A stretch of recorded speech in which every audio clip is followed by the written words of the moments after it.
Caríssimos e caríssimas, graça e paz vos sejam multiplicados. Eu sou o professor Daniel Ramos e nós já estamos em Apocalipse, capítulo 10, verso 1 ao 11. O prelúdio da sétima trombeta. Estamos falando sobre as 7 trombetas. Soaram as 6 trombetas e aguardamos agora a sétima. A última, ou as últimas 3 trombetas foram anunciadas como ais que viriam. A 5ª trombeta foram os gafanhotos saídos do abismo que vieram para atormentar os homens que não têm o selo de Deus. A 7ª trombeta é uma cavalaria inumerável que mata 1/3 parte dos homens impenitentes. Quando a 7ª trombeta tocar, não haverá mais chance para os pecadores. A 7ª trombeta aponta para o juízo final. Então, será tarde demais. O capítulo 1 e o capítulo 11, verso 1 ao 14, são um interlúdio antes do juízo final. Assim, entre o 6º e o 7º selo, houve uma mensagem de consolo para a igreja mostrando os santos em glória. Também, entre a 6ª e a 7ª trombeta, haverá um interlúdio com a mensagem do anjo forte, trazendo o livrinho aberto em sua mão. O primeiro interlúdio salientou a segurança e a glória do povo de Deus perseguido. Essa, agora, descreve uma mistura do doce e do amargo. Vamos lá para o vídeo de hoje? Primeiro tópico, a descrição do anjo forte. Nós vamos trabalhar os versos 1 ao 7. Bom, irmãos e irmãs, há mais de 60 referências aos anjos só no livro de Apocalipse. Eles são um exército de Deus enviados para realizar o propósito de Deus na terra. Raramente pensamos neles como espíritos ministradores em nosso favor, como observa Hebreus, capítulo 1, verso 14. Mas um dia no céu, nós iremos aprender tudo o que eles fizeram por nós. Os anjos são valorosos em poder, Salmo 103, 20. Mas há anjos mais poderosos ainda do que os outros. Aqui temos um anjo forte e sua descrição tem grandes semelhanças, inclusive com o próprio Cordeiro de Deus. Alguns estudiosos entendem que este anjo forte aqui é uma descrição do próprio Cristo glorificado, conforme ele apresentou a João no capítulo 1. Outros, entretanto, creem que ele é um anjo que vem diretamente da presença do Cristo ressurreto. Há semelhanças estreitas entre o anjo e o próprio Cristo. Contudo, no Apocalipse, anjos são sempre anjos. O grifo é isso. Cristo nunca é chamado de anjo. Este anjo não recebe adoração. O Apocalipse não confunde o Senhor que está sentado no trono com seus emissários que descem à terra. Este anjo anunciará a 7ª trombeta. Então virá o fim. 1 Coríntios, capítulo 15, verso 52. Já no versículo 1, este anjo desce do céu envolto numa nuvem. Deus é geralmente identificado com nuvens. Deus conduziu o povo de Israel através de uma nuvem luminosa, lá em Êxodo 16, 10. Nuvens escuras cobriam o Sinai quando a lei foi dada a Moisés. Êxodo 19, 9. Quando Deus apareceu a Moisés, foi numa nuvem de glória. Êxodo 24, 15, 34, 5. Deus faz das nuvens a sua carruagem. Salmo 104, verso 3. Uma nuvem recebeu Jesus quando ele foi assunto ao céu. Atos 1, 9. Quando Jesus voltar, ele virá dentre as nuvens. Apocalipse, capítulo 1, verso 7. Aqui temos uma operação da santidade de Deus simbolizado pelo rosto do anjo, do juízo indicado pela nuvem. Sofonias, capítulo 1, verso 15. E da misericórdia e fidelidade ao seu pacto com o seu povo, expressada no arco-íris. Esse anjo tem um arco-íris por cima de sua cabeça. O arco-íris aparece ao redor do trono de Deus, Apocalipse 4:3. Fala que o trono de Deus é um trono de misericórdia antes de ser um trono de juízo. Deus se lembra da sua misericórdia até na sua ira. O arco-íris é um símbolo da aliança de Deus. Este anjo tem um rosto como o sol. Essa é a mesma descrição de Jesus Cristo lá em Apocalipse 1,16. Quando Jesus apareceu em glória na transfiguração, seu rosto brilhava como o sol. Ninguém nem podia olhar para o rosto dele. Este anjo tem as pernas como colunas de fogo. Essa descrição é semelhante àquele que descreve o Cristo glorificado em Apocalipse 1,15. Onde ele pisa, ele queima e purifica. Este anjo tem na mão um livrinho. Agora nós vamos para o verso 2. A palavra grega para livrinho aqui no verso 2 é diferente da usada em Apocalipse 5:1. O livrinho não dá a ideia de um rolo, né? Melhor dizendo, o livrinho está aberto no sentido de que o seu conteúdo é conhecido.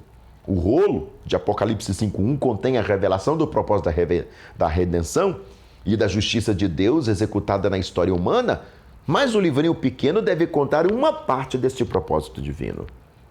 Outros identificam esse livrinho como a própria palavra de Deus, que deve ser comida e pregada ao mundo. Versículo 11. Ezequiel e Jeremias, lembra? Também receberam ordens semelhantes. Ezequiel 2:9, 3:3, Jeremias 15, versos 16 ao 17. Ambos comeram o livro e pregaram. O livro era a palavra de Deus, julgamento e castigo para um povo rebelde. Assim também João é chamado a comer o livro e pregar. A igreja é chamada a comer o livro e pregar para uma geração que se aproxima do fim. Este anjo tem o pé direito sobre o mar e o esquerdo sobre a terra. Ainda estamos trabalhando o verso 2. Deus manifesta sua reivindicação de propriedade sobre o mundo inteiro, pois foi Ele quem o criou. Versículo 6. Nas 6 primeiras trombetas, apenas parte da criação era o alvo.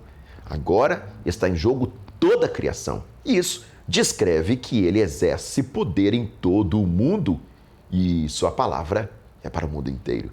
O mar e a terra representam a totalidade do universo criado. Este anjo tem voz como de leão. Vamos agora para o versículo 3.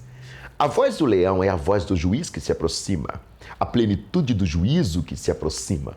Essa descrição é semelhante àquela dada por Jesus Cristo em Apocalipse capítulo 5:5. A voz de Deus é semelhante ao rugido de leão. Lembra lá de Amós capítulo 3, verso 8?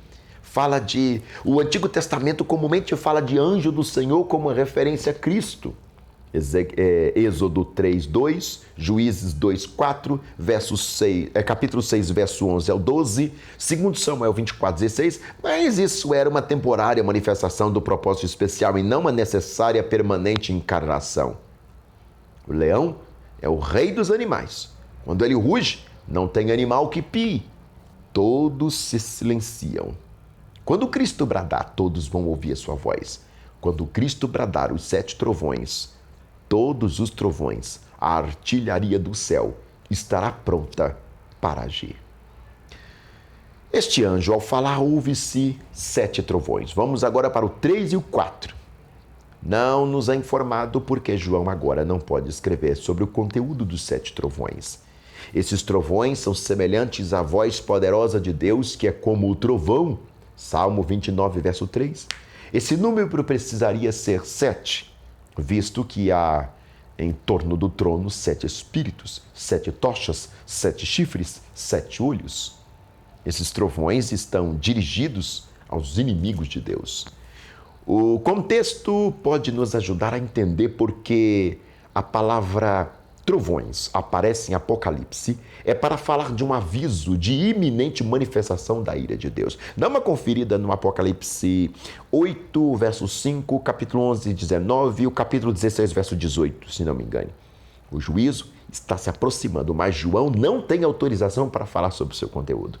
Essa revelação semelhante àquela que Paulo teve no céu não pode ser anunciada. Lembra? 2 Coríntios, capítulo 12, verso 4. João a entendeu, mas não recebeu autorização para escrevê-la. Não devemos especular o que Deus não nos revelou. Olha. A voz de Deus é geralmente comparada com trovões. Vamos recordar de Salmo 29, Jó 26, 14, 37, 5, João 12, verso 28 a 29. Bom, o significado da ordenança para João guardar o segredo sobre as vozes dos 7 trovões é o seguinte: não podemos nunca saber, nem descrever todos os fatores e agentes que determinam o futuro. Sabemos o significado dos 7 candeeiros, dos 7 selos, das 7 trombetas, das 7 taças, mas não nos foi dado saber sobre o significado da mensagem dos 7 trovões. Verso 4. Isso porque há outras forças trabalhando, há outros princípios que estão operando neste universo. Portanto, tenhamos cuidado em fazer predições a respeito do futuro.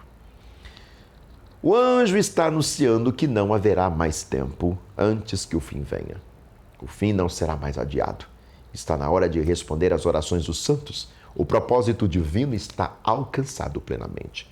Este anjo posiciona-se como um conquistador universal. Agora nós trabalhamos os versos 2 e o verso 5.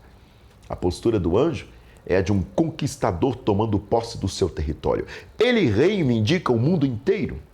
Lembra lá de Josué 1:3? Obviamente, só Jesus pode fazer este reclamo. Em breve, o anticristo vai reivindicar seu domínio do mundo inteiro e vai querer que o mundo inteiro se submeta ao seu controle, mas somente Jesus Cristo recebeu do Pai esta herança. Salmo 2, versos 6 ao 9. Satanás ruge como leão para espantar as suas presas. Como um leão. 1 Pedro 5:8. Mas Jesus é o leão que vai proclamar a sua vitória. Salmo 95, 3 a 5, Isaías 40, versos 12 ao 17. Segundo tópico do vídeo, a declaração do anjo. Agora vamos trabalhar os versos 5 ao 7. A solenidade de como o anjo declara a sua palavra. 5 e 6.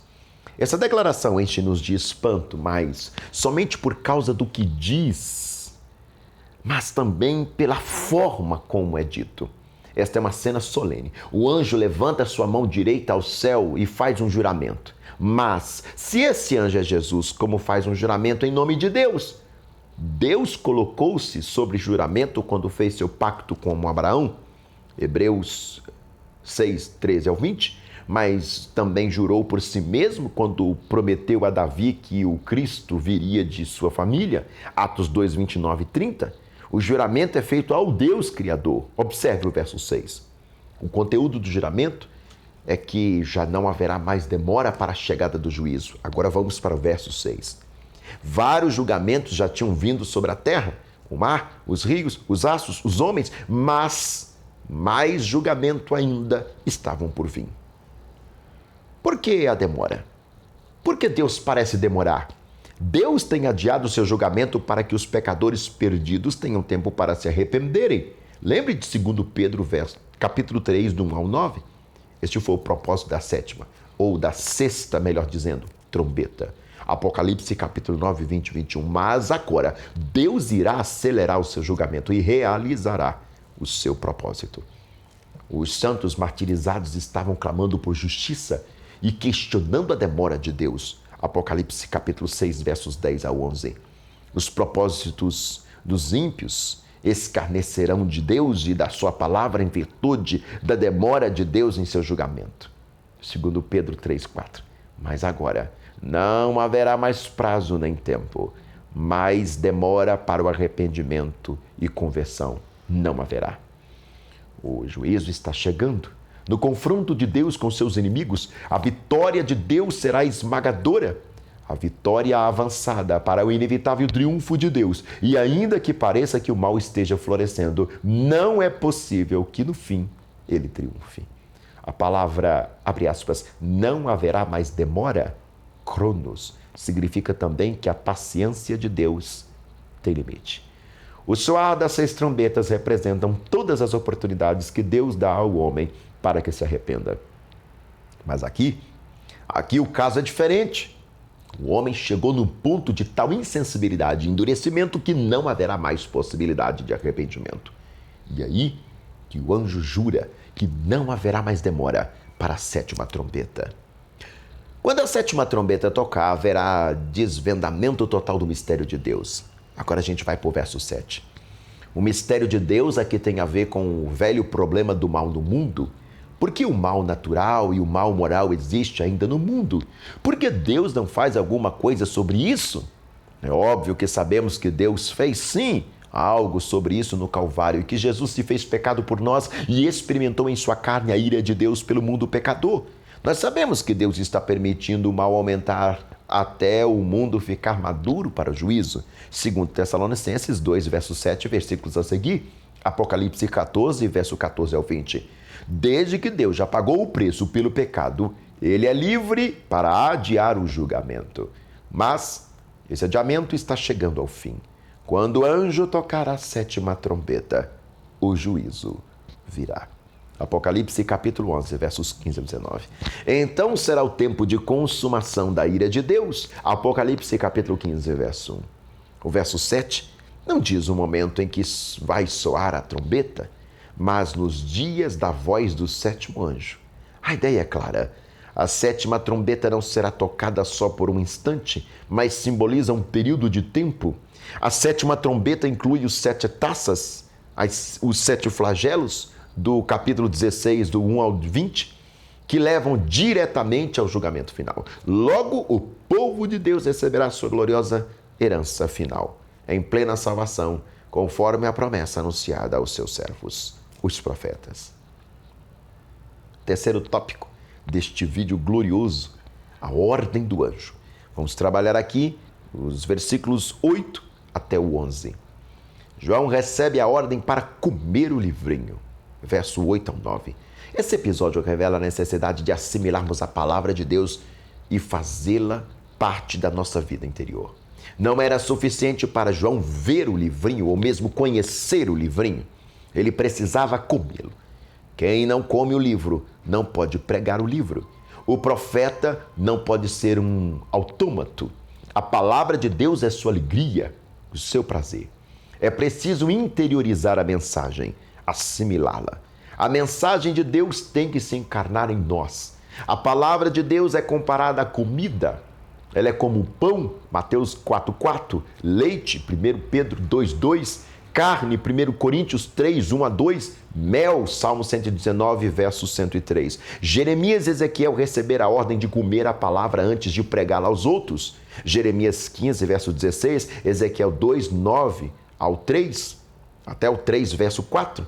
A palavra precisa fazer-se carne. João 1,14. Antes que possamos dá-la àqueles que dela necessitam. Ai do pregador e do professor que ensina a palavra sem encarná-la em sua própria vida. Só quando nós nos apropriarmos da palavra de Deus é que podemos proclamar as promessas ou os juízos de Deus com fervor. Este livrinho é doce ao paladar, mas amargo ao estômago. Verso 9 ao 10. Quando o menino judeu aprendia o alfabeto, escrevia as letras numa tabuleta de farinha e mel. O professor ensinava o valor fonético de cada letra. Quando o menino era capaz de repetir o som das letras, ele tinha a permissão de comer as letras uma por uma, à medida que recordava de modo correto. O alfabeto era assim, como mel na sua boca.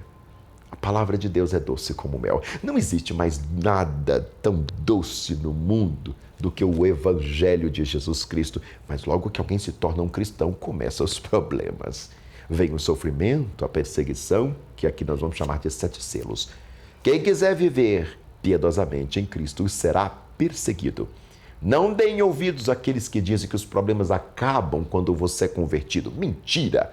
A doçura não acaba, mas ela é seguida de amargura. A conversão desemboca em perseguição do mundo. O Evangelho é doce quando experimentamos, mas amargos quando vemos as implicações dele na vida daqueles que o rejeitam. Jesus chorou sobre Jerusalém. Davi chorava, Jeremias também, Paulo igualmente. Bom, João é ordenado a continuar profetizando. Vamos agora para o verso 11. Esse verso determina o significado do pequeno livro. Ele é uma reafirmação do ministério de João. O fim ainda não veio, mas está às portas. A época final, os dias da 7ª trombeta, estão para começar. Neste período, a cólera de Deus será manifesta em proporções nunca vistas. E à vista disso é a missão de João. É mais uma vez confirmada. Após digerir o conteúdo do livrinho, João precisará profetizar. É impossível comer o livro e ficar calado. É impossível guardar esta boa nova apenas para nós. O anjo comissionou João a profetizar novamente. Sua obra ainda não tinha terminado. Ele deveria profetizar não a vários povos, nações, línguas e reis, mas sobre a seu respeito de muitos povos. A respeito de muitos povos, raças, línguas e reis. Apocalipse capítulo 5, verso 9. A profecia de João deve alcançar o mundo inteiro. O verso 11 revela que o trabalho da igreja continua. Este evangelho precisa ser pregado em todo o mundo inteiro. Todo o mundo inteiro foi ótimo, né? Todo o mundo. com rapidez, porque o juízo já se aproxima e não tardará. A tarefa é urgente, porque o juízo já se aproxima. E assim nós concluímos o vídeo de hoje. Te espero nas próximas observações a respeito desse belíssimo e amado texto de Apocalipse. Com muita alegria e humildade, peço que você não se esqueça do meu nome em suas orações. E também não deixe de se inscrever no nosso canal. Beijo no coração.